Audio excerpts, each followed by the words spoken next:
Silakan dibuka kameranya. Ini jadi berasa sendirian kalau nggak dibuka kameranya ya. Jadi kita ngomong sendiri, nggak ngelihat kalian, gitu kan? Ya, silakan buka kameranya.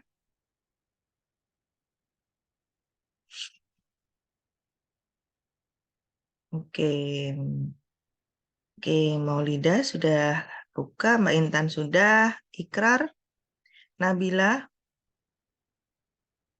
Jennifer, Mbak Sarah, Mbak Maudina, Mbak Riana, yuk dibuka, Mbak Anissa.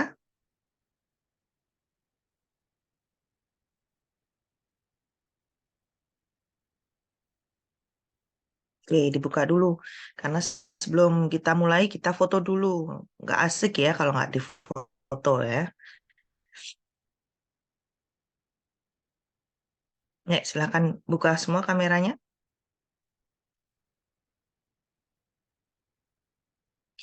Mbak Diah bisa dibantu untuk ini ya, screenshot ya fotonya. Iya, Ibu. Mbak Jennifer Angeli nggak kelihatan mukanya. Ini ke bawah ke atas nih. Kelihatan atapnya aja nih. Oke, ayo semuanya. Dokter Gigi Indria, saya izin foto dulu ya. Oke, ayo buka kameranya semua. Mari kita foto. Dihitung ya, Mbak Dia, silahkan. Ya, saya mulai fotonya. Satu, Oke. dua, tiga. Lagi. Satu, dua, tiga. Oke. Sudah, Bu Didi. Terima kasih. Makasih, Bu, Mbak Dia. Terus jangan dimatiin lagi lah kameranya ya. Oke, hari ini memang hari terakhir kuliah. Alhamdulillah kita ada Dr. Gigi Indria Nehriasari. Beliau adalah direktur untuk SDM di PKU. Tadi sempat ngobrol sebelum masuk di kelas ini, kita ngobrol ayo buka magang ya, supaya kalian paham bagaimana pelayanan kesehatan di PKU Gamping. Dan itu dekat dengan UMY, jadi bisalah kalian apa namanya magang di sana dan kalian akan merasakan seperti apa ya alur pengelolaan sumber daya di level rumah sakit. Nanti complicated, nggak complicated, nggak mungkin bisa segede ini ya PKU ya ya complicated tapi masih bisa dihandle. Insya Allah nanti Dokter Gigi Indria ini bisa sharing seperti apa pengelolaan sumber daya di rumah sakit PKU.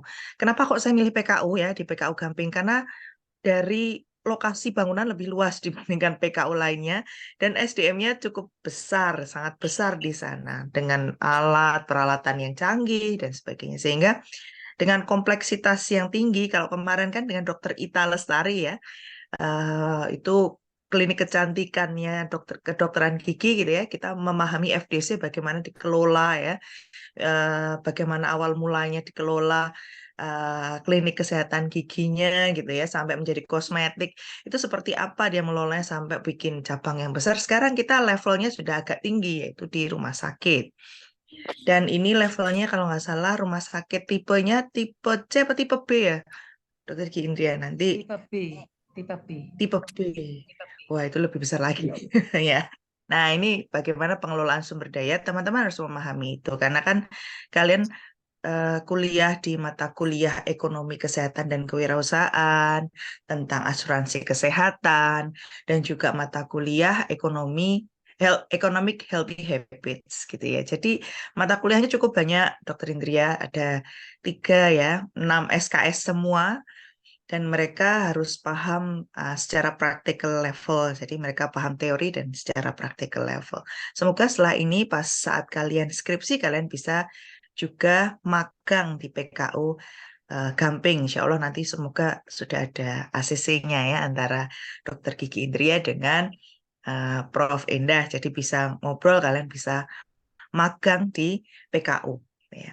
Baik, untuk memaksimalkan waktu, karena ini sudah jam 4.23, saya persilahkan untuk Dokter Gigi Indria bisa memberikan materinya. Dan sebelumnya kami berterima kasih sekali Dokter Gigi Indria. Sebenarnya biasanya kalau saya manggil Mbak ya, karena sudah kenal dekat. Beliau adalah teman dekat kakak saya, dua-duanya ya, kakak ipar dan kakak kandung dua-duanya. Jadi kalau manggil selalu Mbak. Jadi mungkin Mbak Indria ini sudah tahu waktu sejak saya kecil juga deh ya. Baik Mbak Indria, saya persilakan Matur nuwun sangat Mbak Indria bisa mengisi di kuliah sore ini. Matur nuwun. Waktu saya berikan ke Dokter Gigi Indria. Assalamualaikum warahmatullahi wabarakatuh. Nanti sebentar. Bu Diah ya, saya jadi agak kagok memanggil Bu Diah karena saya waktu dihubungi Mbak Diah ini kaget juga gitu karena adiknya Pak Iwan udah jadi dosen. Saya tanya, oh ternyata saya tanya Dokter Upi, ternyata adiknya Pak Iwan tuh jadi oh iya udah S3 lagi. Wah, saya semakin apa namanya kaget gitu. Aduh kok ternyata waktu cepat berlalu dan saya tidak menyadari bahwa diri saya udah Jangan uzur. jangan menolak tua loh, Bu. Jangan menolak tua, Mbak. Ternyata iya ya ya Allah cepat banget ya Mbak Cepat Dia ya. sekali ya waktunya. Oke. Oke. Nah, alhamdulillah kesempatan ini kemudian saya bisa dapatkan karena diberi kesempatan sama Mbak Dia untuk bisa sharing pengalaman ya. Kalau sharing ilmu kayaknya masih jauh lah dibanding teman-teman dari UMY gitu. Jadi saya berkesempatan mempunyai bekerja di PKU baik Jogja maupun Gamping sehingga memberi saya pengalaman terutama di bidang saya sendiri kedokteran gigi. Kebetulan saya adalah dokter gigi dan spesialis bedah mulut. Jadi ya banyak anak-anak UMY yang juga berobat ke PKU untuk mengambil giginya yang terpendam, biasanya itu banyak. Kemudian saya juga berkesempatan mengambil kuliah S2 tentang kebijakan pembiayaan dan asuransi kesehatan di FK UGM, sehingga ketika saya kembali pulang dari belajar dari sekolah, lulus dari spesialis, malah kemudian langsung diangkat menjadi direktur, tapi direktur umum dan keuangan.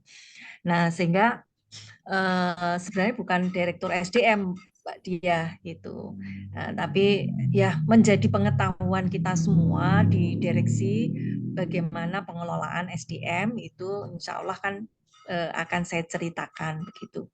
Oke, ada nanti akan ini ya apa kita ceritanya, tapi ada sedikit pembuka dari file yang akan saya share. Mudah-mudahan teman-teman mahasiswa ini nggak pada ngantuk, saya maklum ya, habis libur panjang, kemudian terakhir kuliah, ini menjadi semacam kuliah intermezzo ya, supaya tidak pada membosankan. Saya perlu cerita, teman-teman keuangan di PKU Gamping itu sebagian besar adalah alumni UMY. Bahkan manajer keuangannya itu istrinya dosen UMY. Pak Ahim, istrinya Pak Ahim. Sehingga kalau kemudian saya punya masalah di pengelolaan keuangan, itu saya konsultasi sama Pak Ahim. Jadi terutama karena kita berbasis syariah, sehingga saya dalam menyusun waktu itu tahun 2018 itu saya menyusun pedoman keuangan syariah itu kemudian ahlinya adalah Pak Ahim. Akan saya mulai izin untuk share screen.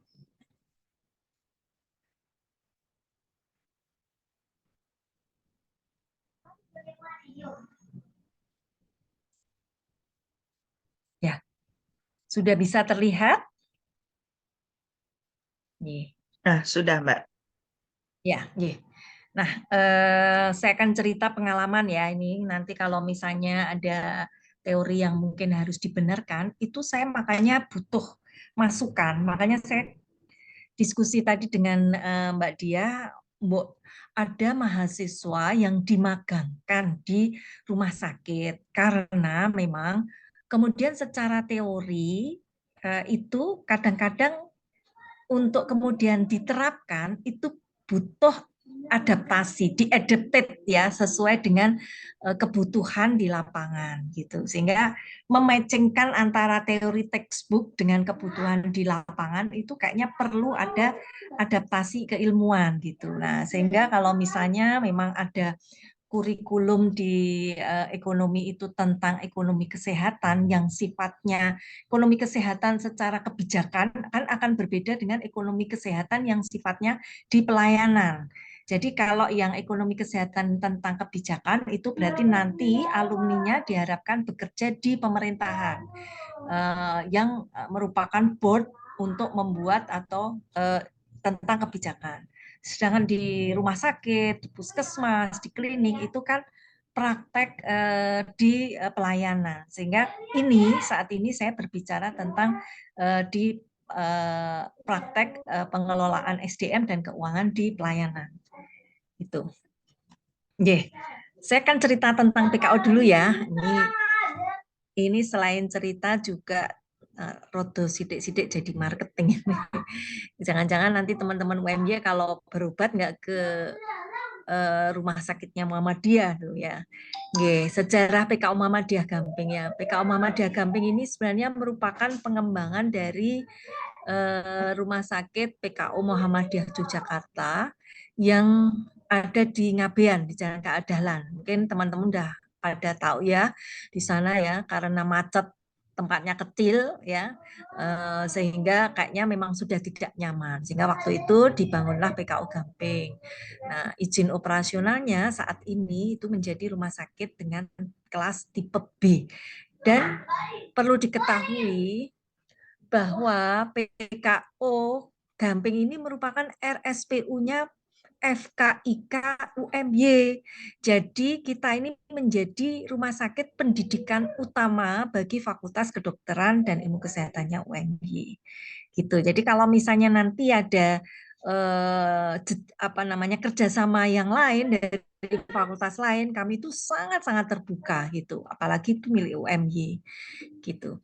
Kemudian tersertifikasi rumah sakit standar Islami Rumah Sakit Muhammadiyah Aisyah oleh MPKU dan terakreditasi paripurna oleh KARS ya. Nah, ini saat ini ya kita pelayanannya itu ada IGD 24 jam dan ini adalah pelayanan spesialis di tempat kita. Dengan mengetahui seperti ini bisa dibayangkan berapa kebutuhan SDM yang harus disediakan ya. Pelayanan gawat darurat 24 jam, otomatis kan mengikuti farmasi 24 jam, radiologi 24 jam. Kemudian laboratorium juga 24 jam. Nah, kemudian penetapan biaya pendaftaran. Jadi semua yang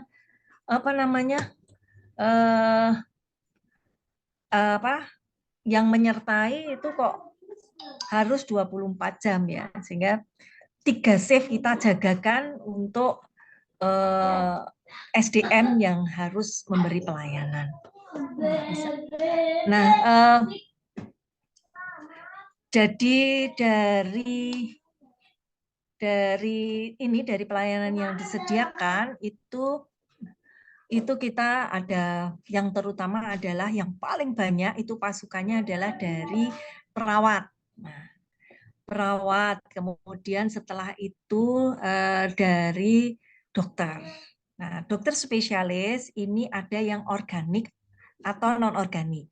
Maksudnya organik itu adalah dokter tetap yang otomatis dari penggajiannya itu ada gaji, tunjangan, kemudian selain jasa medis.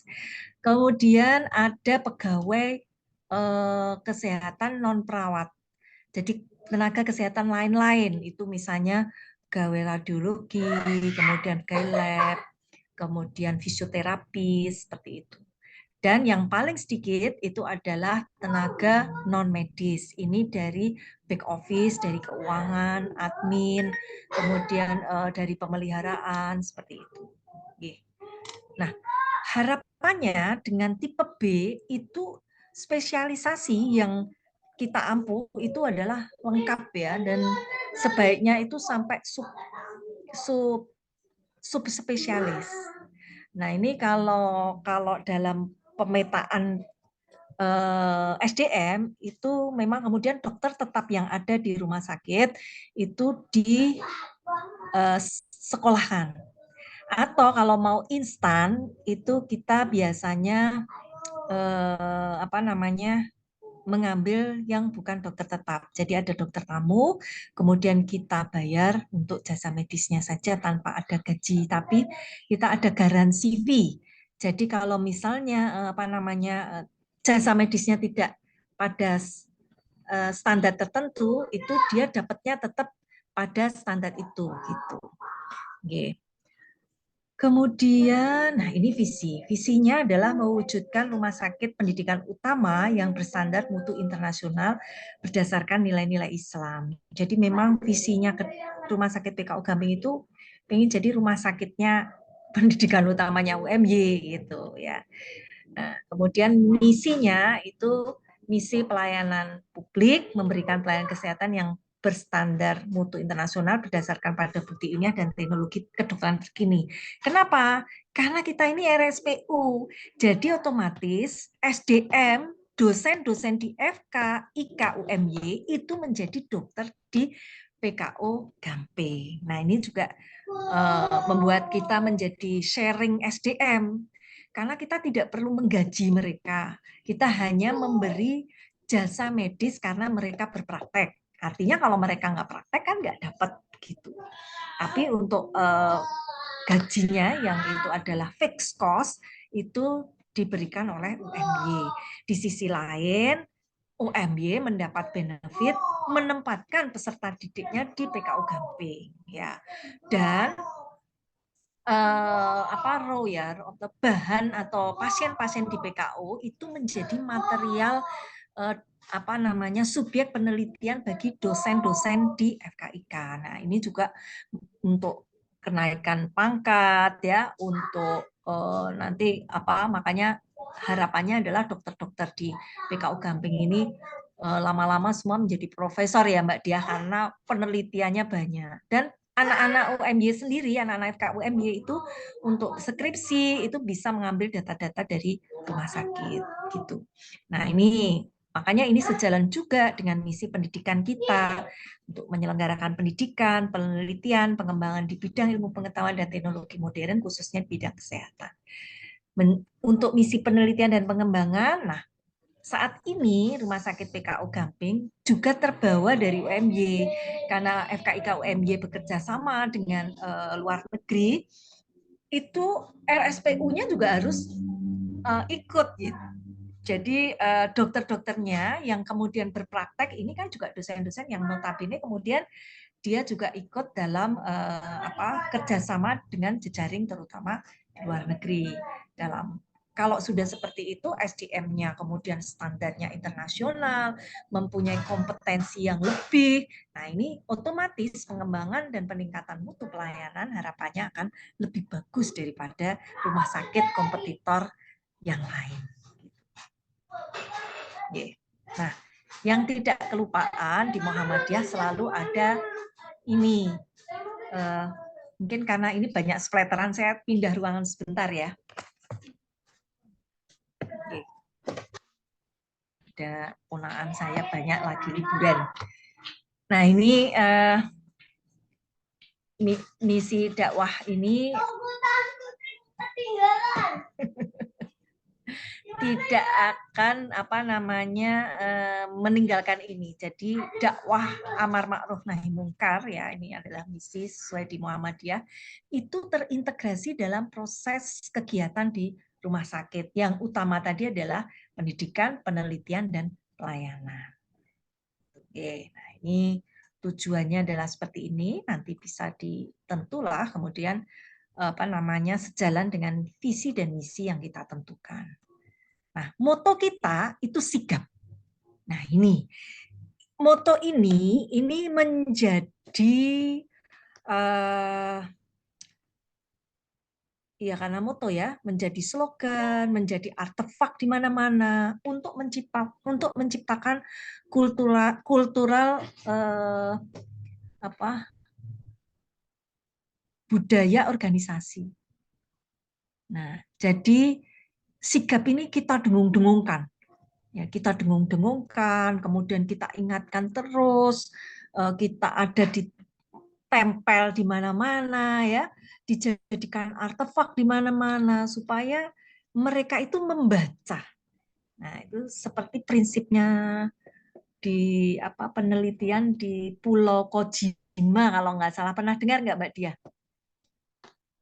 Penelitian di Pulau Kojima itu ada di suatu pulau, itu ada kera di situ, kawanan kera yang setiap hari itu dikasih makan kentang. Nah, suatu saat ada satu kera yang namanya Imo, dia itu menemukan bahwa kentang ini kalau dicuci rasanya lebih enak, lebih manis.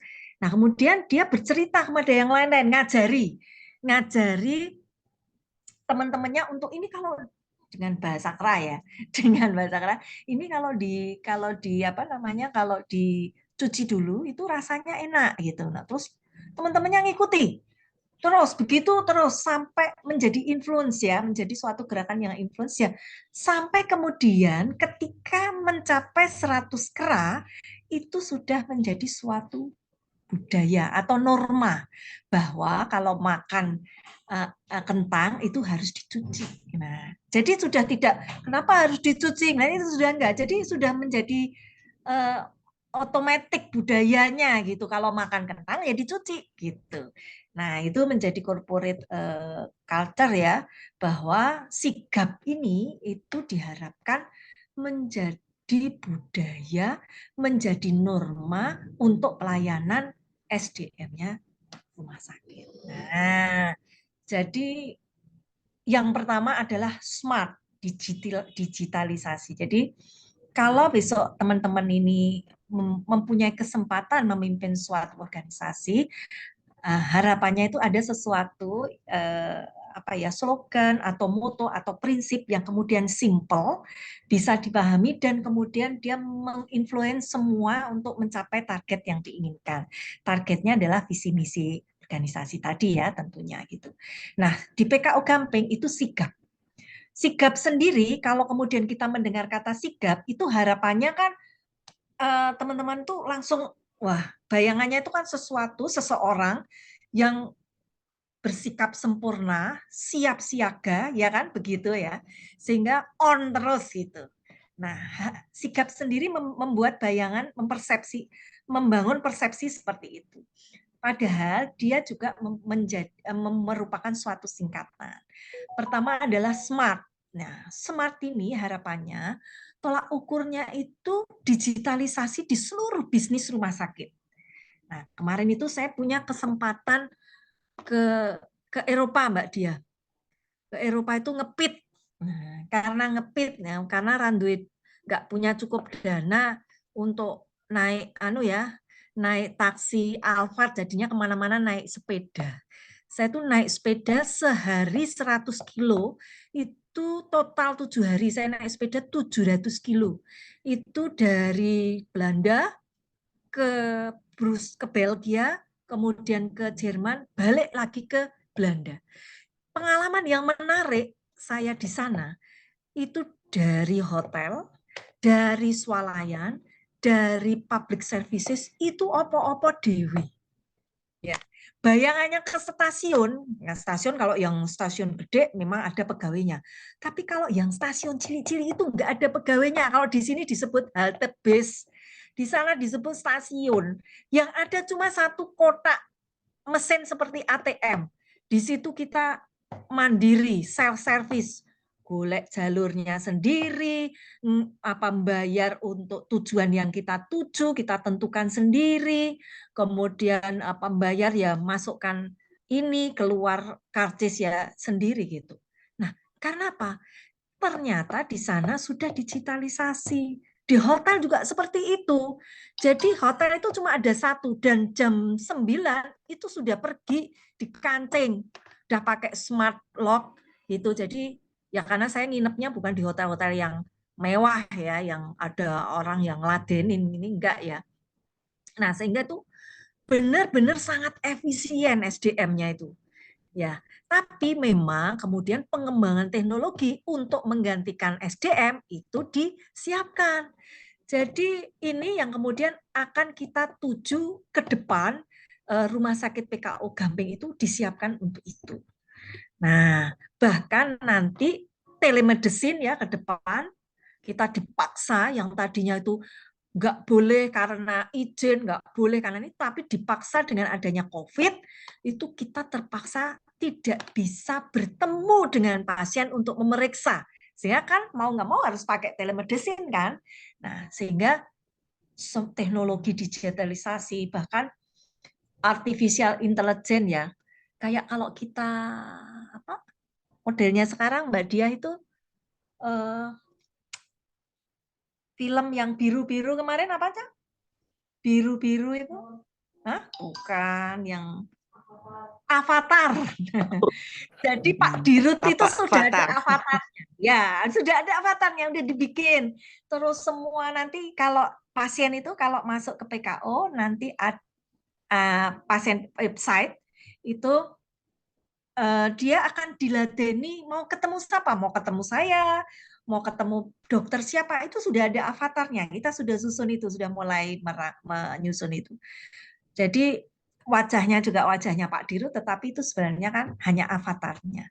Nah, harapannya memang ke depan itu SDM itu kalau bisa zero growth, kecuali yang tidak bisa tergantikan.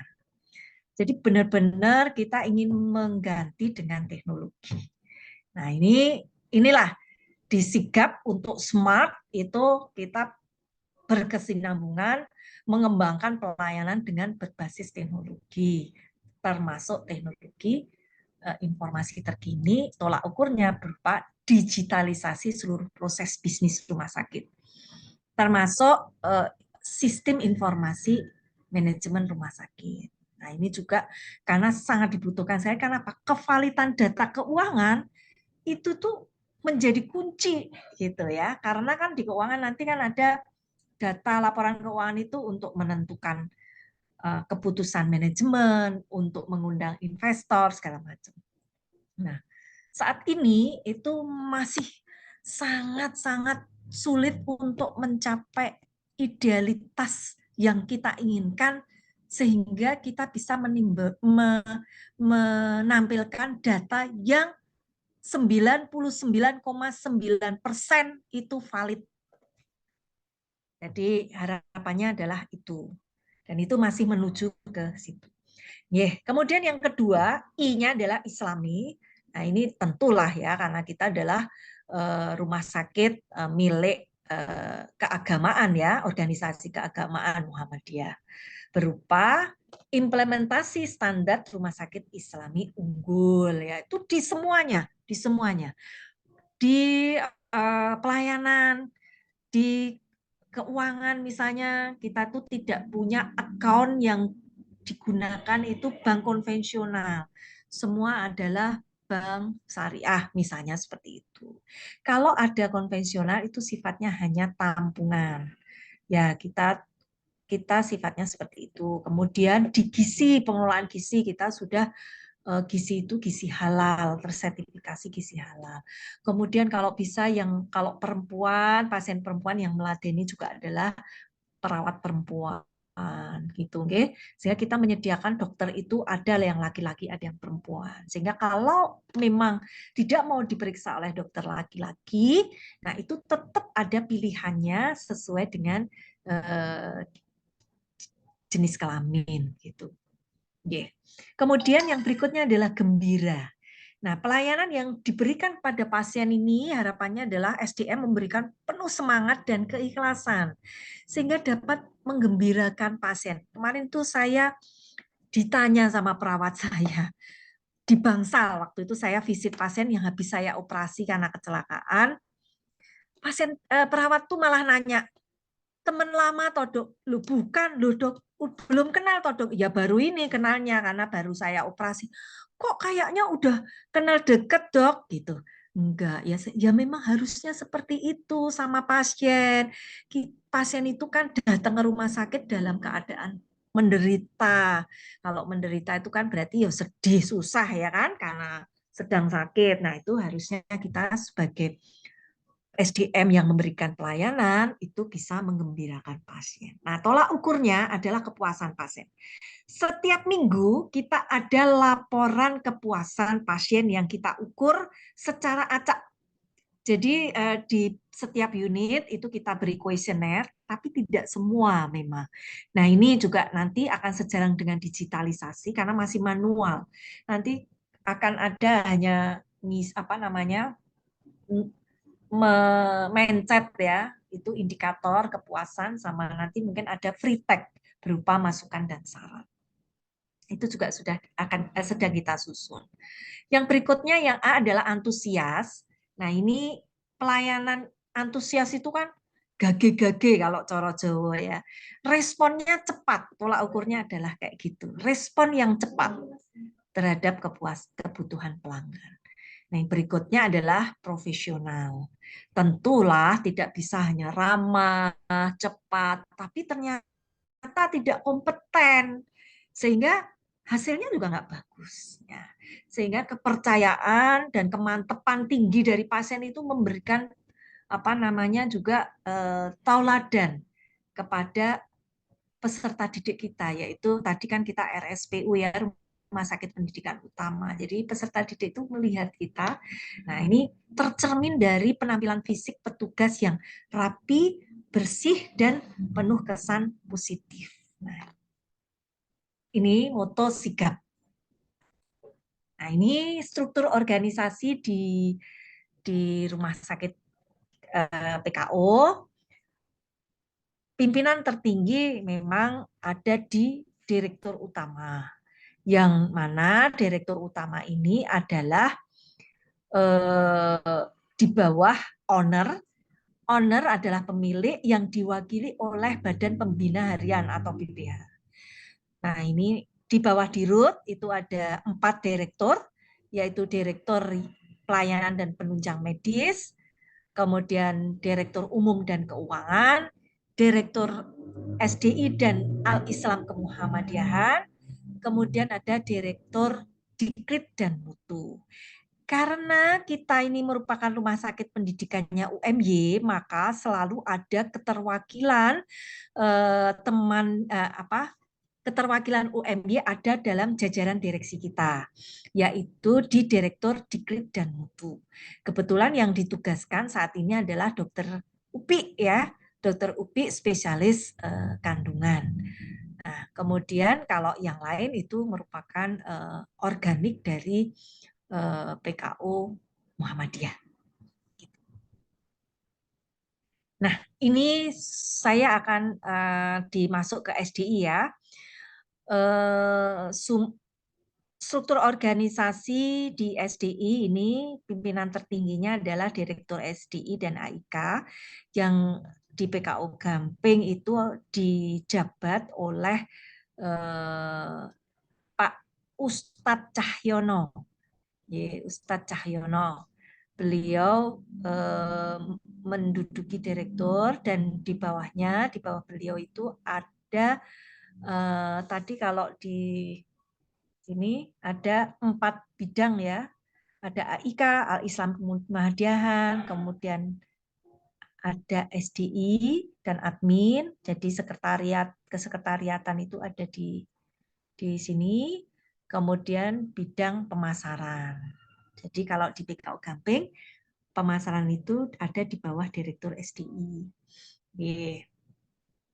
Nah, sekarang kita masuk ke bidang SDI-nya sendiri ya.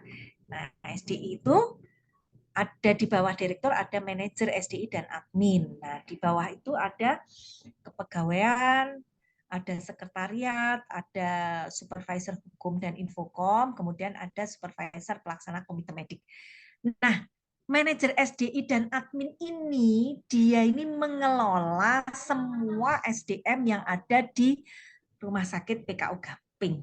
Ya, ada yang tadi saya cerita, itu ada medis dan non medis, dibedakan menjadi dua bagian besar.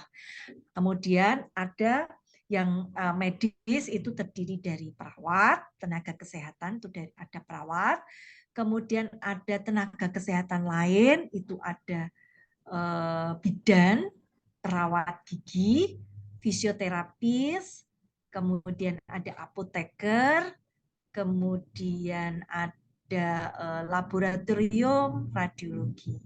Kalau yang tenaga kesehatan itu ada perawat dan dokter. Nah, selain dokter itu semua organik ya. Semua organik. Jadi semua pegawai tetap PKU Gamping.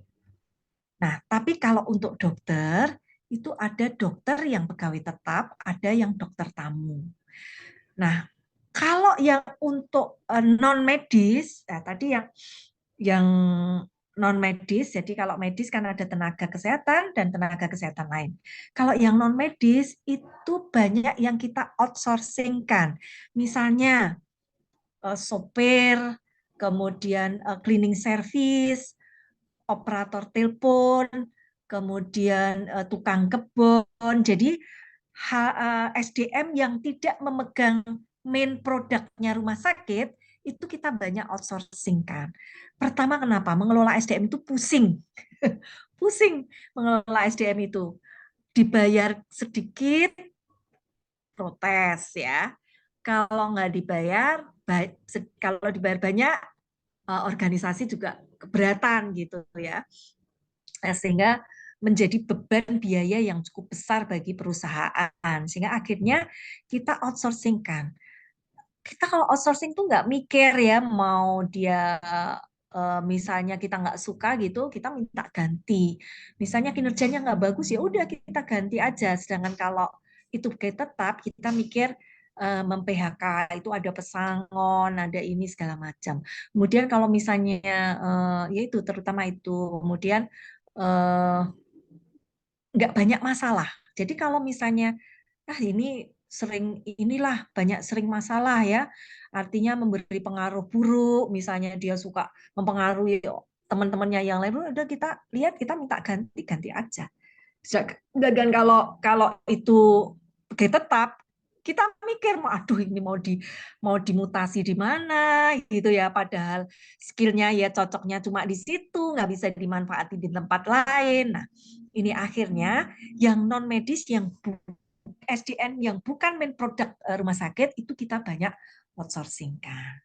Nah, itu salah satu termasuk strategi untuk pengelolaan SDM. Nah, kemudian ini ya, apa sih yang dilakukan mereka itu untuk mengelola SDM di rumah sakit ya? Nah, ini tata hubungan kerja ya, manajer SDM itu ada ini ya, ada supervisor kepegawaian, ada staf kepegawaian. Nah, ini apa sih yang dilakukan? Ternyata mereka melakukan begini ya, ini yang dilakukan di rumah sakit, di kepegawaiannya itu ngapain aja untuk mengelola SDM sebanyak itu gitu ya. Nah, itu ternyata ada fungsi pengawasan, pengendalian dan penilaian. Mengawasi, pengendalian, pelaksanaan peraturan-peraturan yang telah ditetapkan di bidang kepegawaian. Ya, banyak ya. Maksudnya kalau nanti mau magang, mau melihat silakan aturan kepegawaian dari proses rekrutmen, kemudian kenaikan pangkat, otomatis mempengaruhi kenaikan gaji ya, kenaikan pendapatan, kemudian proses aturan-aturan tentang cuti, kemudian tentang misalnya izin belajar, izin ya izin belajar terutama, kemudian apa ya, ya itu banyak aturannya yang kemudian perlu dibuat karena banyak masalah sehingga perlu masalah yang harus diatur sehingga banyak aturan. Nah, ini tugasnya kepegawaian adalah itu, mengevaluasi peraturan-peraturan ataupun cara penilaian kinerja yang berkaitan dengan kepegawaian dan mengusulkan perbaikan apabila diperlukan. Jadi tidak bisa dipisahkan antara apa namanya penilaian kinerja oleh SDI terhadap kemudian nanti reward berupa gaji maupun tunjangan kinerja. Nah, kemudian membuat laporan kepegawaian dan pendidikan secara periodik untuk keperluan internal dan eksternal. Kemudian melakukan pengawasan terhadap aturan yang sudah dibuat. Aturan yang sudah dibuat, diedarkan, diberlakukan, itu terus dievaluasi, diawasi. Bagaimana ketertiban disiplin ya, absennya, pakai seragamnya, ada tidak ini apa perilaku attitude-nya ya. Jangan-jangan karena apa? Karena dilihat ini ngajinya bagaimana, sholatnya bagaimana, kemudian interaksi bagaimana dia kesopan santunannya ya, itu apa diawasi yang termasuk itu dinilai. Nah ini jadi pelayanan SDM di Rumah Sakit PKO Gamping itu adalah terutama itu pelayanan kepada pegawai yang berkaitan dengan hak dan kewajiban pegawai. Kemudian fungsinya juga memproses daftar pegawai, penghasilan, gaji, kemudian memproses imbalan, misalnya ngitung lembur, ngitung daftar jadwal jaga. Bayangkan ya, sebanyak itu perawat yang kemudian kita pisahkan masing-masing bangsal. Setiap bangsal itu setiap bulan itu harus sudah membuat jadwal piket ya. Jadwal piket ini sebelum disahkan itu harus dilaporkan ke kepegawaian dulu untuk kemudian dicek, dievaluasi, sudah sesuai aturan belum? Aturan antara lain adalah berapa sih sebulan ini terpenuhi jamnya, sudah terpenuhi apa belum? Jangan-jangan ini karena yang bikin ketuanya bangsal tuh sentimen sama seseorang dibikinnya banyak gitu. Nah, ternyata enggak kan. Jadi dicek. Setelah itu nanti di akhir bulan penjadwalan ini dikumpulkan lagi dengan absen itu untuk menghitung lembur. Nah, ternyata pelayanannya membludak sehingga yang terjadwal itu harus extend jamnya sehingga ketika absen itu ada lemburnya. Nah, itu juga apa namanya? Itu tugasnya di kita kepegawaian. Nah, kemudian juga di kepegawaian ini membuat program kepegawaian bagaimana karir masing-masing jadi haknya pegawai ya. Oh, ini kok sudah 25 tahun, sudah 10 tahun, berarti dia berhak untuk mendapatkan apa misalnya kenaikan pangkat, otomatis gajinya juga meningkat. Kemudian ada program ini supaya seneng ya, kita tuh ada apa beberapa kegiatan misalnya kegiatan senam bersama, kemudian kita punya paduan suara, yang paduan suara ini nyanyinya saja kita mau dilombakan ya, nggak mau kalah sama orkestranya UMY, nggak mau kalah sama paduan suaranya anak-anak mahasiswa UMY ya, tapi kita bukan mahasiswa, tapi karyawan ya perawat, ya dokter, ya semuanya ya karyawan yang ada di Rumah Sakit PKO Gamping. Nah, ini apa namanya? Itu menjadi programnya SDI supaya teman-teman bekerja di Rumah Sakit PKO itu gembira, senang, kerasan. Sehingga kalau sudah seperti itu nanti kinerjanya menjadi bagus gitu ya. Nah, tapi SDI ini juga ada sedihnya kalau teman-teman itu apa namanya ternyata ngurusi pegawai itu anu loh apa Mbak Dia apa angel. Jadi sekarang soalnya anaknya orang banyak ya. Jadi diatur itu juga angel. Sing telatan, sing koyone mungkin dicurigai pacaran, itu ya ada kayak gitu itu. Jadi kita ini punya anak tapi itu anaknya orang ya. Jadi harus ini kita juga ngurusi seperti itu. Nah, itu juga ada kena sanksi, ada aturan sanksi gitu. Nah, ini nanti secara detailnya bisa dibaca di di file ini apa aja yang dilakukan gitu ya. Nah, kalau ini adalah bawahnya supervisor.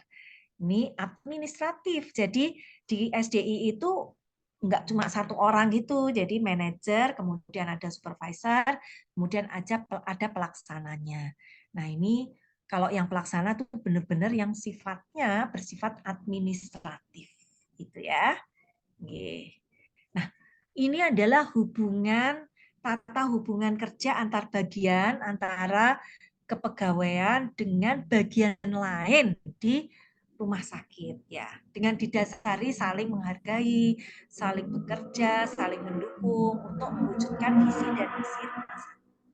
Nah, ini bagian SDI sendiri atau kepegawaian sendiri dalam memberikan pelayanan ke unit lain itu mempunyai landasan peraturan yang sah menurut negara maupun peraturan internal rumah sakit sesuai dengan uraian tugas dan wewenang kepegawaian. Jadi kita ini kalau mempekerjakan orang itu juga enggak waton karena negara ini punya aturan ya, harus UMR antara lain ya, kemudian punya syarat ya, terutama itu nanti dilihat take home pay-nya ini berapa, kemudian dana pensiunnya bagaimana, hak untuk cutinya bagaimana, itu diatur oleh negara. Nah, ini semua itu bermuara karena semua pelayanan di rumah sakit itu penggerak utamanya itu orang. Jadi kita bukan pabrik, ya, semuanya orang. Karena kita tuh jualan jasa dan jasa itu yang melakukannya adalah orang. Sehingga bagaimana SDM di rumah sakit itu menjadi sesuatu yang sangat besar untuk diurusi dan menjadi utama.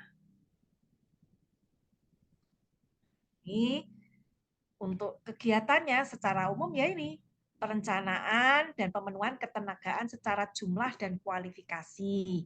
Di depan kita kan sudah tahu tadi pelayanannya di Rumah Sakit PKO Gamping itu apa aja ya. Tadi kan ada sekian banyak sehingga itu harus tercukupi. Coba bayangkan kalau kita buka poliklinik rawat jalan dari pagi sampai malam. Nah, satu kamar saja itu butuh kurang lebih 6 orang. Karena harus ada yang mendampingi dokter, harus ada yang di depan, ya di depan. Kemudian 3 shift ya. Nah, kalau ini sehat terus. Kalau misalnya ada yang cuti sakit, ada yang cuti melahirkan, bagaimana sistemnya? Nah, itu ada di SDI ini.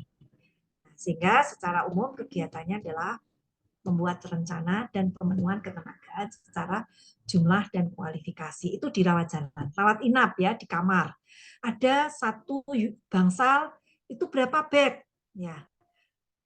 Ke tingkat huniannya berapa persen? Nah, kemudian di ICU. Jadi ICU dengan bangsal itu beda. Kalau ICU itu pasien benar-benar depend on perawat.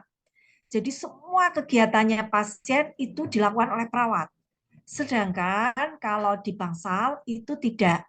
Sehingga otomatis pemenuhan jumlah ketenagaannya di bangsal akan lebih sedikit perawat dibanding jumlah perawat yang ada di ICU. Nah, itu ada rumusnya.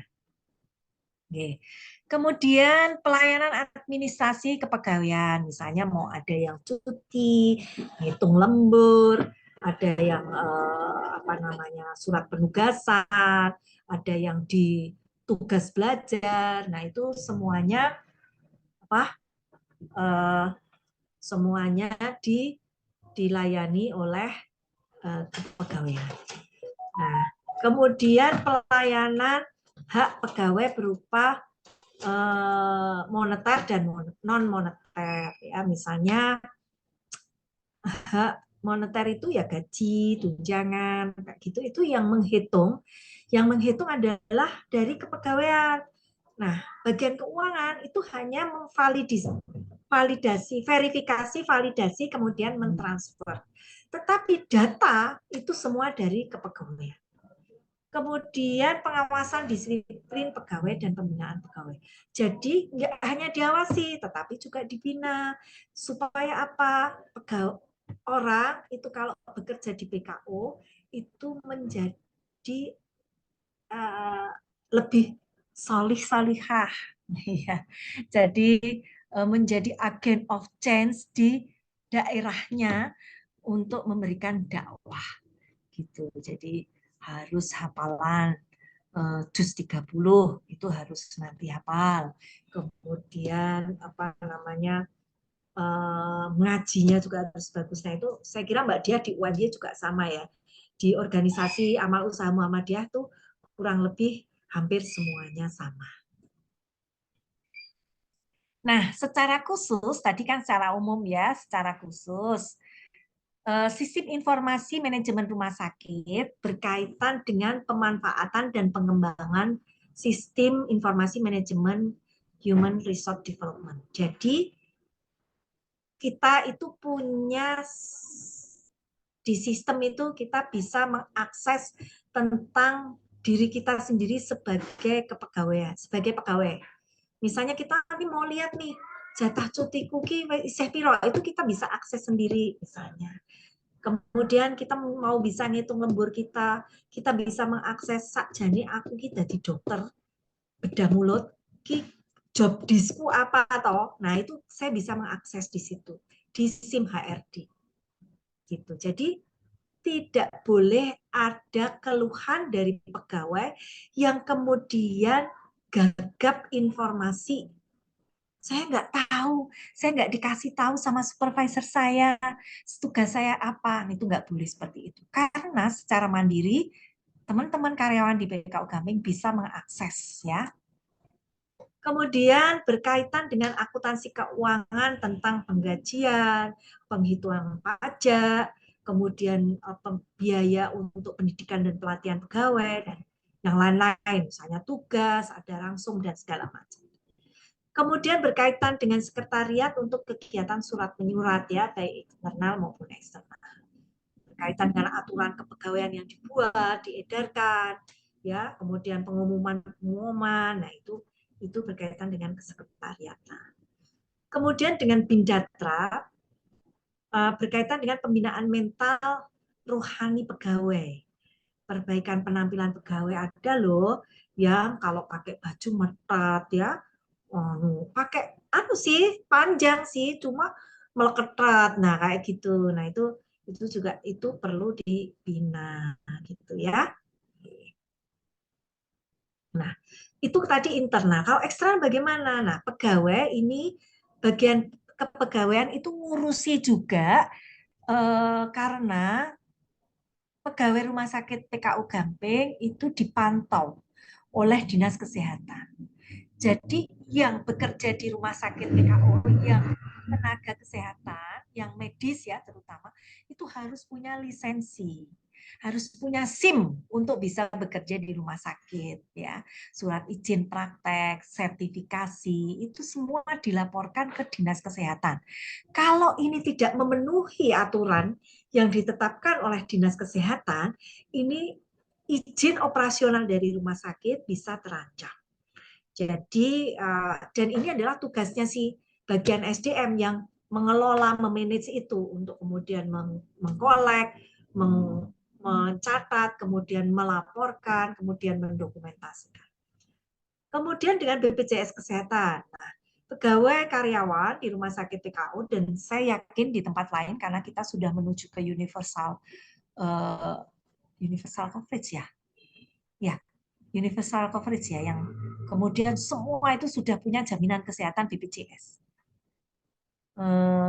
Itu karyawan merupakan kewajiban perusahaan untuk menjaminkan pegawai ke BPJS Kesehatan dan BPJS Ketenagakerjaan. Nah, ini juga tugasnya si bagian SDM untuk mengelola itu. Gitu. Jadi harus menjamin bahwa teman-teman karyawan itu mempunyai jaminan tenaga kesehatan dan ketenagakerjaan. Kemudian selain itu juga dana pensiun.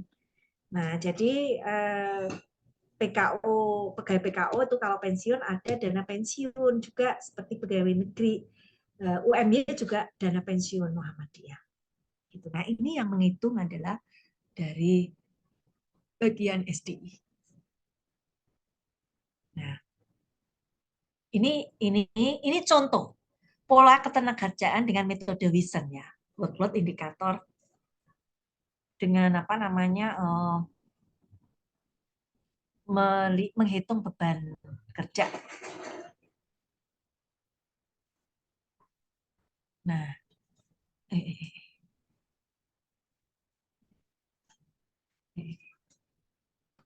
ya. Nah, ini menentukan waktu yang tersedia. Jadi, 1 hari kerja itu 313, misalnya ya. Kalau di yang kesehatan, itu ada perbedaan. Karena dia jaga malam. Jadi, ini saya kasih contoh yang back office aja. Ya, supaya umumnya seperti ini. Tapi kalau perawat itu beda untuk perawat bangsal. Karena ada jaga malam. Karena setelah jaga malam itu ada turun jaga, itu libur 2 hari. Nah, jadi liburnya tidak selalu hari Ahad. Jadi kalau perawat itu liburnya tidak selalu hari Ahad dan tanggal merah. Jadi untuk perawat bangsal tidak seperti itu. Sedangkan kalau yang lain itu memang seperti ini. Ini contohnya. Jadi hari kerjanya 313, jatah cutinya sekian, diklat sekian, hari libur sekian, ketidakhadiran kerja ini diambil rata-rata ya. Sekian, waktu kerjanya sekian, hari kerja tersedia menjadi sekian. Nah, kalau itu waktu kerjanya 7 jam sehari. Sehingga waktu kerja itu menjadi sekian ribu jam per tahun atau sekian ribu menit per tahun. Rata-rata waktu kelonggarannya adalah 1 jam, waktu kerja yang tersedia adalah sekian. Sehingga standar kelonggaran adalah sekian. Nah, menghitung beban kerja yang kemudian diversuskan dengan kebutuhan tenaga. Kalau tadi beban pekerjaannya butuhnya itu kan ini adalah standarnya ya, satuan kebutuhan satuan waktu yang disediakan ya kita itu sekian. Nah, sehingga ini contoh beban pekerjaannya dihitung di sini. Tadi yang pertama kan menghitung berapa sih waktu kita untuk bekerja itu totalnya itu berapa jam dalam 1 tahun. Nah, ini kemudian ini dihitung beban pekerjaannya. Nah, terus volumenya dilihat, kebutuhan per kali ini itu berapa. Nah, kemudian ini tersedia waktunya sekian. Nah, sehingga ketemulah indeks-indeks ini. Nah, setelah ini ketemu, ternyata berarti butuh 3 orang untuk menyelesaikan pekerjaan yang ada di SDI. Nah, ini menjadi masukan kepada manajemen. Oh, berarti kebutuhan untuk di SDI itu 3 orang. Nah, ini diterapkan di semuanya juga begitu. Kebutuhan di unit, misalnya di ICU. Nah, ini beban pekerjaannya kan semakin banyak, volumenya juga mungkin akan semakin banyak ya dalam butuh waktunya, dan sehingga akan ketemu mungkin orangnya menjadi semakin banyak. Kebutuhan SDM-nya menjadi akan semakin banyak. Nah, ini contohnya saja. Mestinya secara teori sudah diajari Mbak Diah yang cantik ya, dia mestinya lebih ini ya, sudah mestinya wisono praktikum barang untuk mempraktekkan cara ngitung SDM berdasarkan beban pekerjaan. Nah, setelah kita tahu kebutuhannya, tadi itu contoh kebutuhan di SDM, di bagian SDM, di bagian keuangan, di bagian marketing, di bagian semua di bagian rumah sakit itu ngitungnya seperti itu. Jadi berdasarkan workload, beban pekerjaan. Nah, setelah kita tahu beban pekerjaannya berapa, kebutuhan SDM-nya berapa, kita kemudian membuat perencanaan. Tentu akan mengajukan kebutuhan tenaga dulu.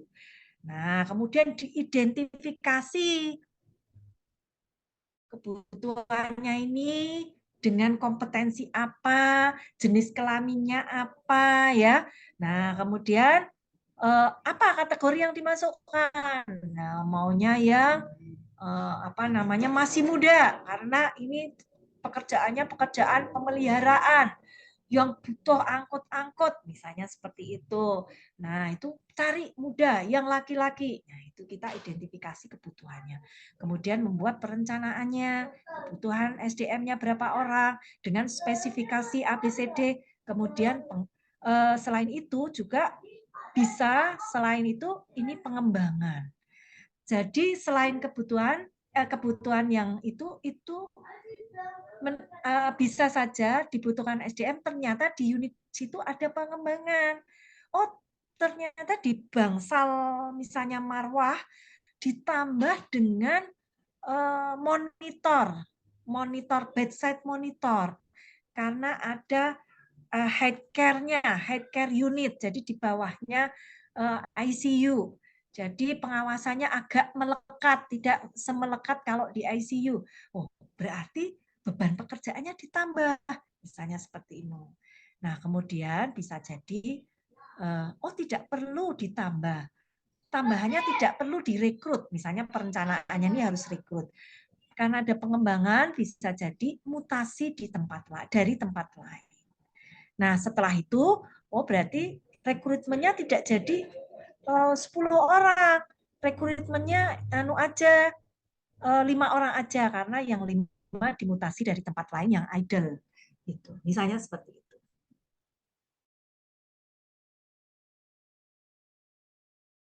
Rumah sakit yang saya cerita tadi.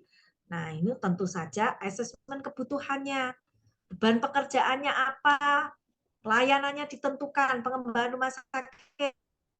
Misalnya mau membuat radioterapi atau cancer center. Nah, cancer center ini kebutuhan ya. Oh mau bikin radioterapi, oh mau bikin kemoterapi, oh mau bikin bedah onkologi, oh mau buka poli kebidanan onkologi, mau buka apa namanya hemato-onkologi, semua yang berkaitan dengan cancer, misalnya seperti itu. Di assessment semuanya, dicatat. Kemudian setelah itu membuat program kerja. Program kerja ini berupa 1. Menyiapkan infrastruktur, membangun gedungnya, kemudian mempersiapkan SDM-nya, mempersiapkan alat sarana prasarana, ya.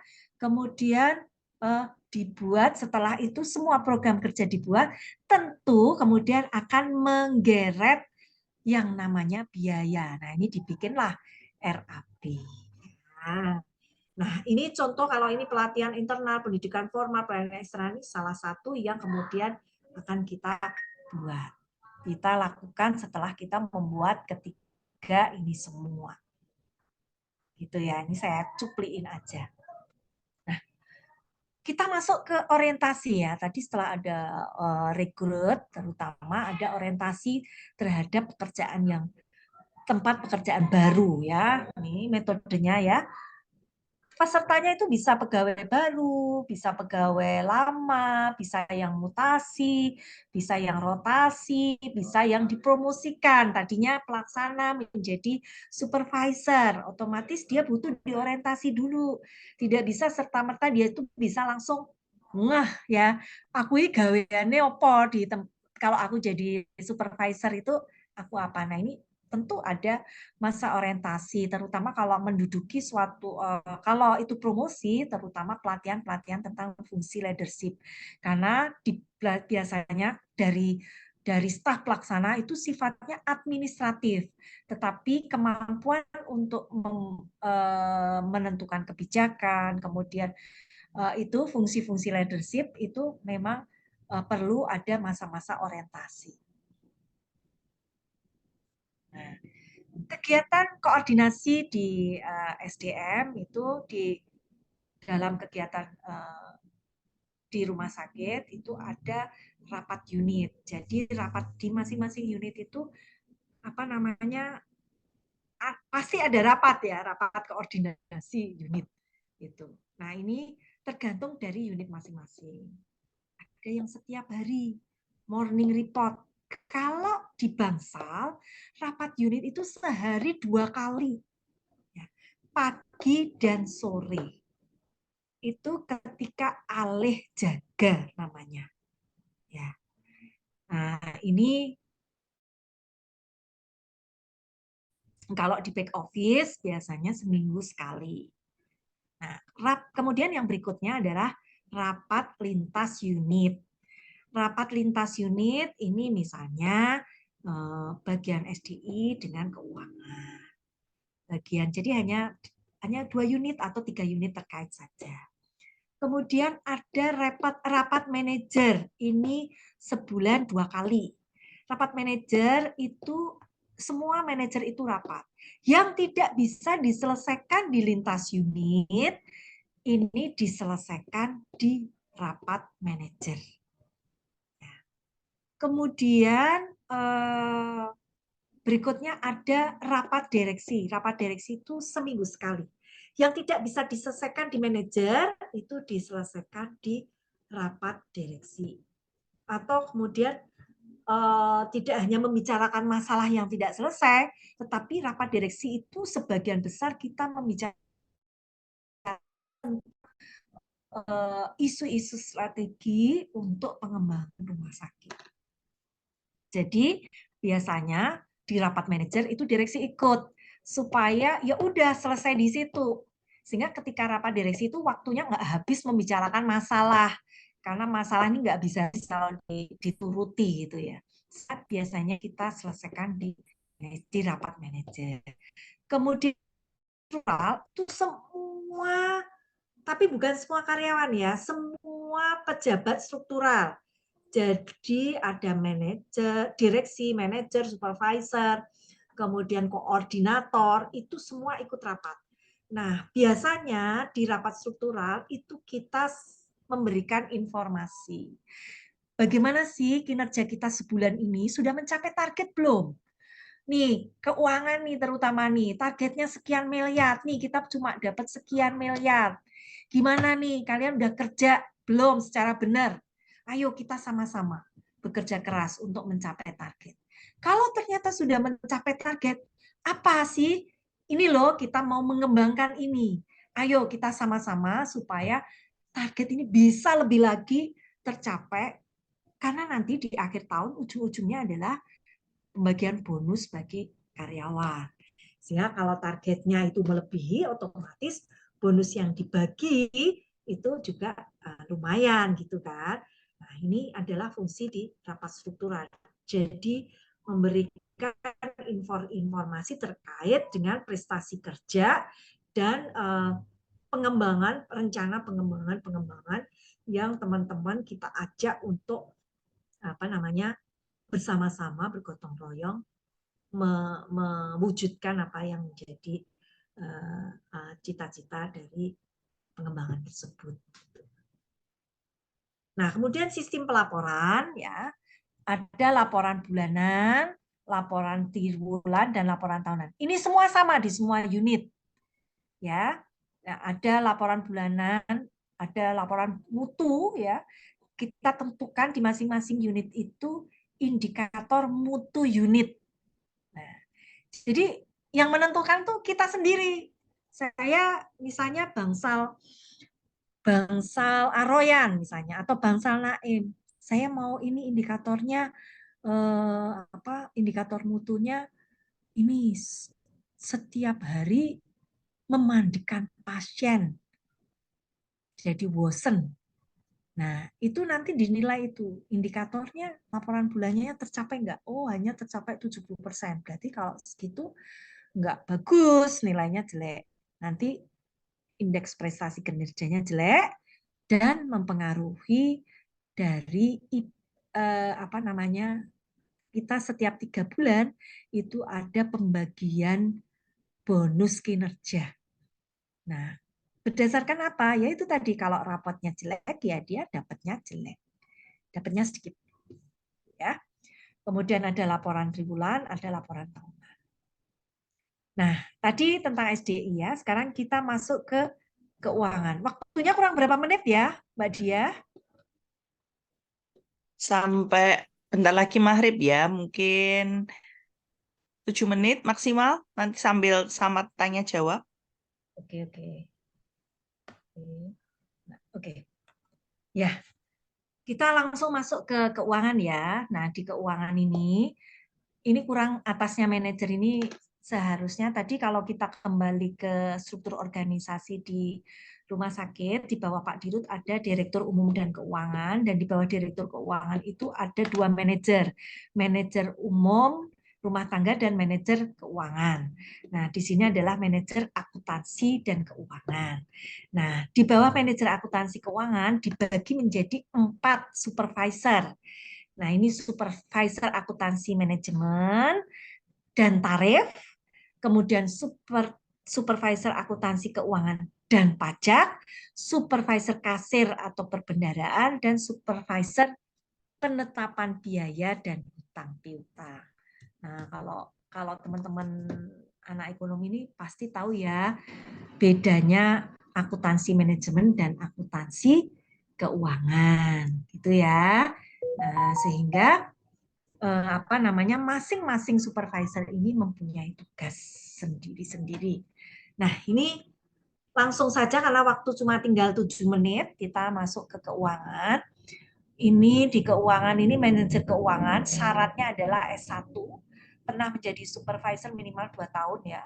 Terus sudah harus lama kerja 5 tahun. Kompetensi sesuai bidang keuangan dan fungsi leadership-nya itu harus kuat. Nah, sehat jasmani rohani juga harus bagus. Karena kemarin itu saya jadi direktur di tahun 2018, manajer saya setiap saat masuk rumah sakit karena perutnya sakit. Nah, ini karena stres Mbak Dia. Direkturnya kokean tuntutan. Jadi apa namanya? Pinter.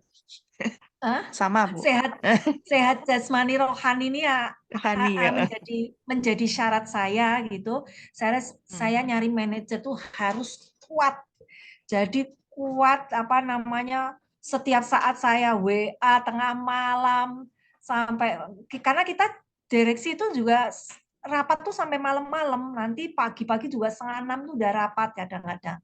Ya karena tapi pakai nggak offline, jadi kita di Zoom di ini ya.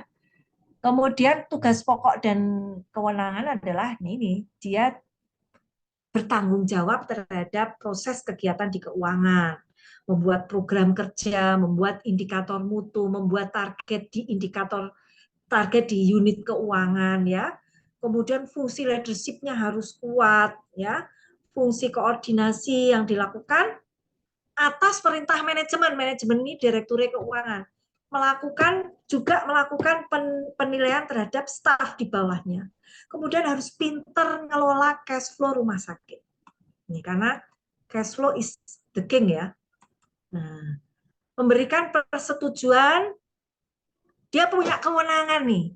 Jadi kalau manajernya di PKU Gamping itu kalau membelanjakan ngetok uang di bawah 5 juta itu cukup dia. Saya nggak perlu tahu. Nah, ini kemudian memberikan, dia juga punya hak memberikan usulan dan saran kepada Direktur Umum dan Keuangan, karena Direktur Umum Keuangan ini dokter gigi ya toh. Jadi orang pinter keuangan. Jadi dia itu harus siap sedia memberikan usulan dan saran. Dan dia harus bertanggung jawab terhadap Direktur Umum dan Keuangan. Selain itu dia melakukan supervisi staf di bawahnya itu ya berupa koordinasi, melakukan monitoring terhadap yang pekerjaan yang dilakukan, kemudian evaluasi terhadap hasil kerjanya, ya, kemudian mengelola. Jadi kalau yang kinerja supervisor salah, yang tak jewer itu ya manajernya yang saya tanya, bukan si supervisornya, karena dia mempunyai fungsi ini gitu. Nah, nek aku langsung supervisor lu, manajernya ngopo kan gitu. Nah, karena manajer di sini ini dia ketika melakukan supervisi, melakukan evaluasi, dia juga melakukan analisa, sehingga dengan menganalisa data itu dia bisa meletek membuatkan usulan, memberikan saran sebagai apa namanya pertimbangan kita dalam menentukan kebijakan, membuat keputusan, mau investasi apa, mau pengembangan apa. Itu yang menyediakan data keuangan, cash flow, itu adalah si supervisor. Studi kelayakan, si manajer, studi kelayakan, gitu adalah manajer. Nah, ini menyusun unit cost dengan tim unit cost, mengevaluasi MOU dengan tim MOU, menyusun laporan keuangan, laporan realisasi anggaran bersama timnya, tim keuangan, kemudian menyusun laporan lain sesuai permintaan manajemen. Tim keuangan itu termasuk saya. Nah, kita masuk ke supervisor. Akuntansi keuangan dan pajak. Nah, ini syaratnya ya, dan kebanyakan tuh anak-anak UMY loh Mbak Dia. Kemudian dan bagus. Alhamdulillah saya ini punya staf anak-anak UMY itu bagus-bagus. Nggih. Soalnya dosennya ya apik, dadine ya muridnya ya apik-apik alumni ini. Nah, melakukan tugas pokok dan kewenangan ini melakukan supervisi dan eksekusi terhadap semua transaksi dalam jurnal di SIM rumah sakit, di dalam sistem informasi rumah sakit kita, My Accounting namanya. Kemudian dia juga punya tugas rekon kas dan bank. Melakukan supervisi, menyusun laporan keuangan, laporan rugi laba, laporan aset, dan depresiasi aset untuk laporan pajak. Jadi dia yang melakukan secara administrasi, kemudian manajer ini melakukan supervisi, memverifikasi, memvalidasi, kemudian dilaporkan kepada saya, kepada direktur keuangan. Melakukan konfirmasi data kepada semua unit, dia juga membuat journal adjustment jika kemudian ada gap-gap itu ada keterangannya, itu dibuatlah journal adjustment untuk itu. Kemudian memberi usulan dan masukan kepada manajer keuangan, kemudian juga bertanggung jawab terhadap arsip bukti-bukti transaksi. Kemudian supervisor yang berikutnya adalah akuntansi manajemen dan tarif. Nah, ini tugas pokok dan kewenangannya adalah melakukan supervisi dan verifikasi dan meminta otorisasi kepada atasan langsung dan direktur untuk pengeluaran dan penerimaan dan membuat bukti kas. Jadi yang meminta untuk verifikasi, validasi ke manajer, ke direktur keuangan, ke dirut itu adalah si supervisor akuntansi manajemen. Kemudian dia membuat bukti kas keluar dan kas masuk, yaitu voucher jurnal, menyusun anggaran bersama tim anggaran, menyusun tarif bersama tim tarif, memberi usulan dan masukan kepada manajer keuangan. Dia nggak pernah berhenti bekerja. Kenapa? Karena sekarang tuh eranya BPJS. BPJS itu kebijakannya berubah. Memang secara dokumen tetapi kebijakan yang dokumen punyanya Kemenkes ya, Permenkes atau edaran menteri atau apa, itu diartikan atau diimplementasikan tuh berbeda-beda di masing-masing daerah, di sama-sama daerah berbeda-beda jika verifikatornya tuh ganti.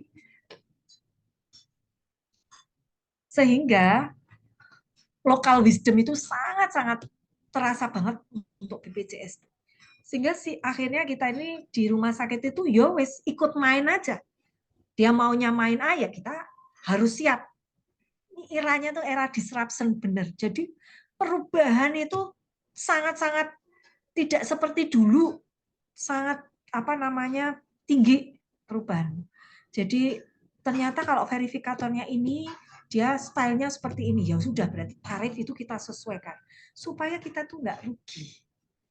Nah, terus memberikan usulan dan masukan kepada manajer keuangan. Nah, yang berikutnya adalah supervisor penetipan biaya dan hutang piutang. Ini supervisor yang membawai staf keuangan yang berjejer di depan, yang menerima nota, yang menerima uang, yang menerima administratif relasi piutang ya, berarti piutang ya. Nah, itu tuh billing, ngelola, kemudian mendapatkan laporan dari perawat. Ini pasien mau pulang nih, mendapatkan laporan dari farmasi. Ini billingnya Tuan A untuk obat sekian. Nah, itu adalah si ini, stafnya si penetapan biaya dan hutang piutang. Dia mempunyai anak buah paling banyak karena ini 24 jam. Ya. Nah, ini merekap pasien pulang setiap hari ya, dokumentasi pengelolaan pasien nunggak, laporan pendapatan non tunai yang pakai gesek, pakai kris, pakai EDC ya, laporan piutang pegawai, ada pegawai yang ngutang nanti dipotong gaji, misalnya ngutang obat kan, ada obat yang tidak masuk ke dalam jaminan kesehatan pegawai. Jadi ya udahlah, aku maunya obat yang mahal nih, ada pegawai yang gaya nih, maunya obat yang mahal. Oh, apa namanya, aku itu aja nggak apa-apa bayar tapi potong gaji alias ngutang. Nah, ini laporan piutang pegawai, laporan pasien jaminan asuransi komersial ya, ada yang dari Edmedica, mungkin dulu UMY juga ada kan, selain BPJS UMY juga punya jaminan kesehatan. Jadi anak-anak UMY itu seneng loh, karena kalau kalau dia apa namanya, operasi gigi, saya kan banyak operasi gigi yang terpendam, gigi impaksi itu, anak-anak UMY itu nggak ribet, jadi langsung aja gitu. Kemudian dia membuat kwitansi, kemudian memberi usul dan masukan. Nah, yang terakhir adalah supervisor kasir dan pembendaraan. Ini melakukan supervisi terhadap transaksi pembayaran dan penerimaan, kemudian penyusunan dan evaluasi cash flow mingguan, bulanan, cash opnam harian, bulanan, kemudian dia merencanakan jadwal pembayaran hutang ataupun transaksi pengeluaran lain. Sehingga setiap minggu itu saya di meja saya itu saya udah kira-kira metu duit dinggo minggu iki opo, apa keluar untuk uang itu apa tuh saya udah tahu gitu. Jadi itu asalnya dari si kasir ini. Nah, ini tata hubungan kerjanya seperti ini ya. Semua itu bermuara di keuangan. Dari poli, dari bangsal, unit lain, manajemen. Ini hubungannya dari utang piutang, kasir, akuntansi manajemen, akuntansi keuangan, ini semuanya hubungannya dengan keuangan. Kamsahamnida. Wah, ini saya soalnya habis nonton film drama Korea, jadinya bahasanya bahasa Korea ya Mbak Diah ya. Saya kira saya cukupkan. Monggo kalau ada yang mau kita diskusikan, ada yang ditanyakan, mungkin pernah berkunjung ke PKU Gamping, monggo silahkan. Baik, matur nuwun Bu Indria. Ini memang apa namanya, insight ya, bahwa kalau rumah sakit itu atau pelayanan kesehatan itu tidak serta-merta hanya pekerjaannya Bapak Ibu dokter maupun perawat. Tapi tetap pelayanan kesehatan itu masih membutuhkan teman-teman Fakultas Ekonomi. Jadi di sini ini karena kan memang ini konsentrasi baru, Mbak. Jadi banyak yang apa ada sih ekonomi kesehatan, apa yang dibutuhkan gitu ya. Butuh orang-orang pelayan kesehatan itu sangat membutuhkan gitu. Dan juga makanya teman-teman di sini mempelajari asuransi kesehatan ya, terus arah-arah di apa prosedur-prosedur di pelayanan kesehatan. Sebenarnya kemarin sempat saya propose juga memahami tentang apa namanya itu pelayanan kesehatan, tapi dari sisi kalau Islami kan ada yang bekam dan sebagainya ya, tapi sayangnya saya belum dapat izin gitu ya. Nah, terima kasih Mbak Yaya sudah menjelaskan tentang struktur, tentang posisi atau hubungan di ekonomi yang bisa untuk mensupport di pelayanan kesehatan. Mungkin teman-teman di sini ada pertanyaan, ini kebetulan masih ada waktu sebentar ya, setelah itu kita bisa sholat maghrib. ya. Ini alhamdulillah 24 orang nih. Kebetulan memang kelas di ekonomi kesehatan tidak begitu banyak, Mbak Yaya. Hanya maksimal kelihatannya kalau nggak salah 34 kalau nggak 32 ya. Jadi ini sudah lumayan lah 70 atau 80% bergabung. Ada pertanyaan mungkin? Sebenarnya saya yang sedikit menggelitik waktu posisi ini, Mbak Yaya, apa namanya, COVID kemarin. Pasti pengelolaan SDM itu kan sangat tertantang ya dalam mengelola. Nggak hanya SDM, tapi semuanya pengelolaan sumber daya. Sudah banyak tuntutan dari Kementerian Kesehatan karena jelas pelayanan kesehatan rumah sakit di bawah eh, Kementerian Kesehatan secara langsung gitu ya. Lalu udah dituntut oleh Kementerian Kesehatan, dituntut oleh masyarakat, sedangkan sumber daya yang mereka yang diberikan kan mostly asuransi. Lalu itu kan berarti ya kita paham lah asuransi seret juga tuh uang ya. Nah itu kira-kira saat itu gimana Mbak Yaya pengelolaannya Bu Yaya? Jadi gini, kalau kalau pas COVID itu jadi kita tuh kayak naik jet coaster, turun, naik, terus turun lagi, turun, naik, turun lagi itu dalam hal pendapatan. Hmm. Jadi semua orang takut yang banyak pasien COVID. Kita tidak mempunyai kepastian COVID itu dibayar. Kita nggak tahu siapa yang membayar. Padahal kebutuhan untuk merawat pasien COVID itu membutuhkan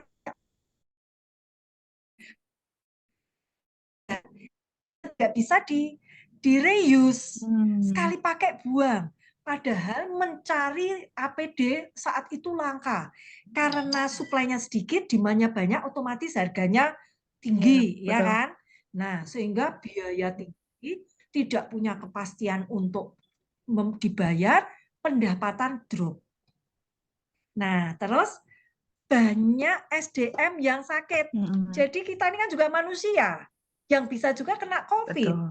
Nah, bahkan direktur utama saja kita aja kena COVID sampai masuk ICU saat itu. Nih, jadi itu kayak naik jet coaster kita itu kemarin itu. Nah, akhirnya saya waktu itu mengumpulkan manajer keuangan, manajer pelayanan, manajer SDI saya kumpulkan. Saya bilang, kita harus ini harus koordinasi, harus berubah, membuat strategi. Pertama, efisiensi harus dilakukan. Kemudian pemetaan pola ketenaga kerjaan, karena kan banyak yang nggak bisa bekerja karena kena COVID, ya kan? Terus efisiensi jelas karena pendapatan drop, kita nggak tahu pasar kita melayani pasien COVID itu dibayar apa enggak kan gitu. Nah, tetapi di Muhammadiyah instruksinya dari pimpinan pusat harus melayani pasien COVID gitu. Kudu nompo ora oleh nolak. Nah, bayangkan.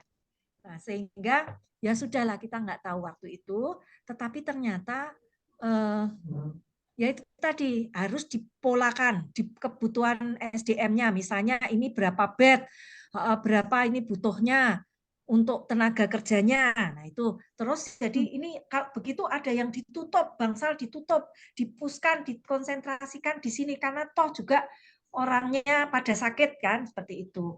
Terus benar-benar bahkan pemakaian tisu itu diatur.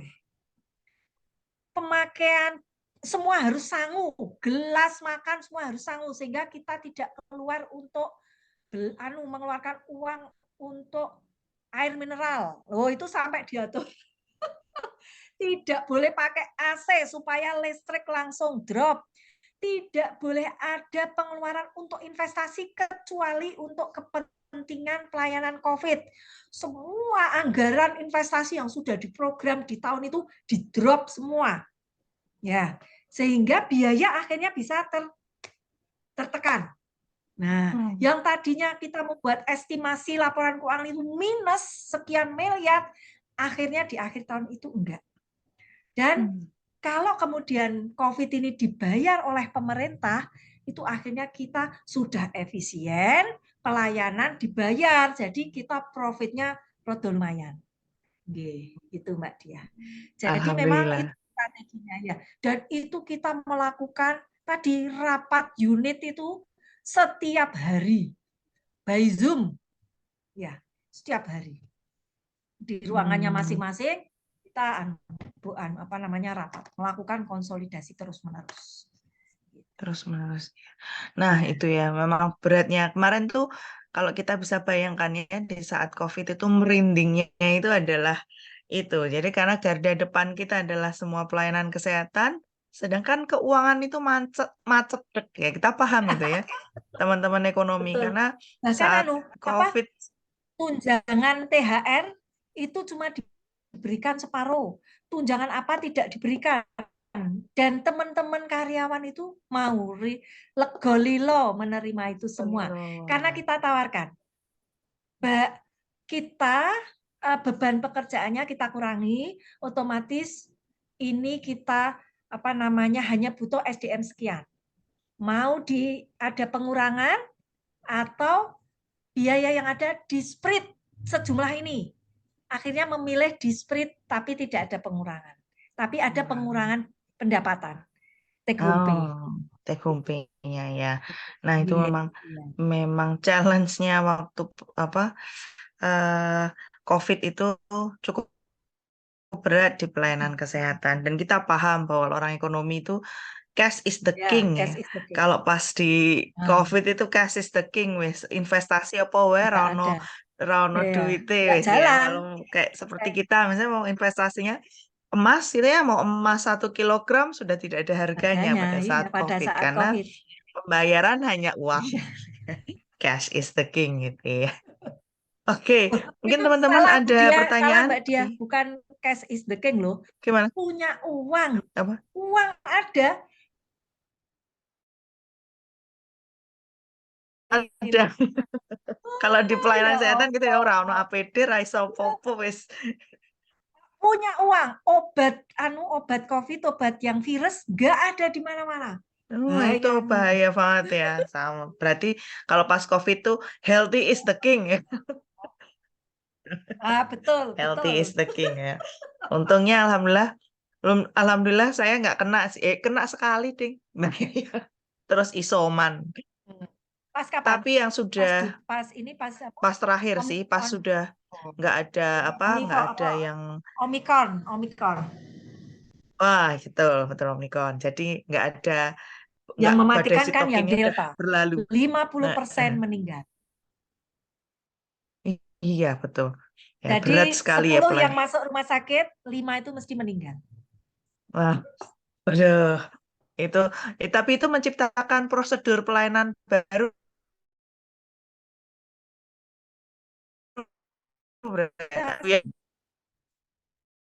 Prosedur ini baru gitu ya, karena memang cepat sekali penularannya dan kematiannya tinggi ya. Baik, ini karena sudah maghrib, Bu Yaya, matenun sekali. Ini nanti kalau teman-teman ada pertanyaan, biasanya kalau pertanyaan japri saya, nanti saya forward ke Dokter Kiki Yaya ya, karena memang sudah kondisi maghrib. Matenun sangat Bu Dokter Kiki Yaya. Mudah-mudahan manfaat Sehat selalu.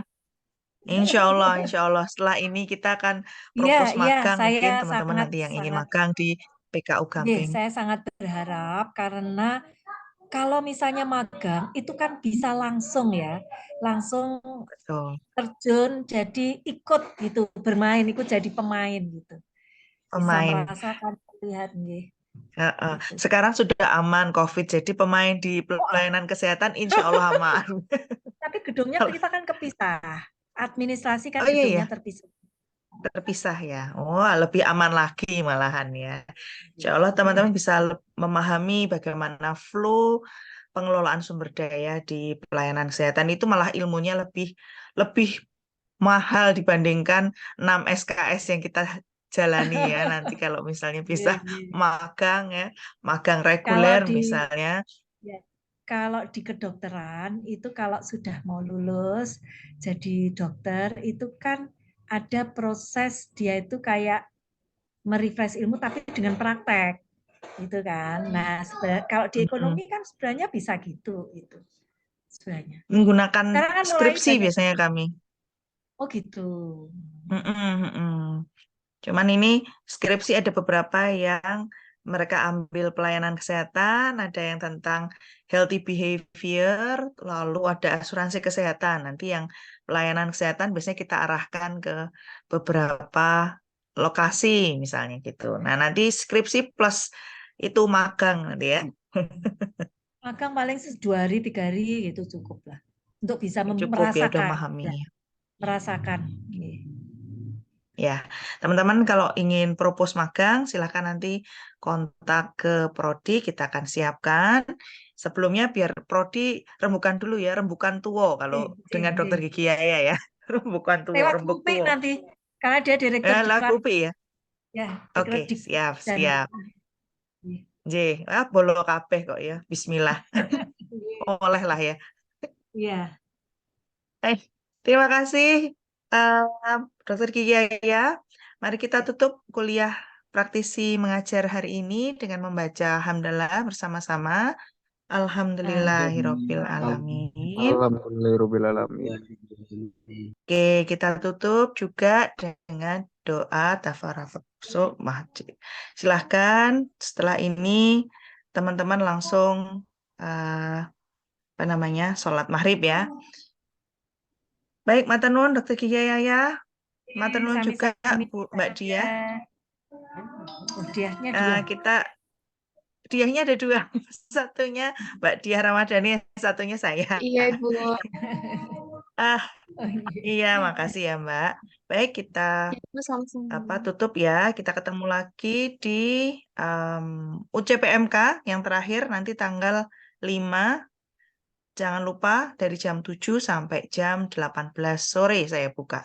Terima kasih. Wassalamualaikum warahmatullahi wabarakatuh. Waalaikumsalam Waalaikumsalam warahmatullahi wabarakatuh. Waalaikumsalam. Terima kasih, Bu. Matur nuwun. Matur nuwun Mbak Yaya.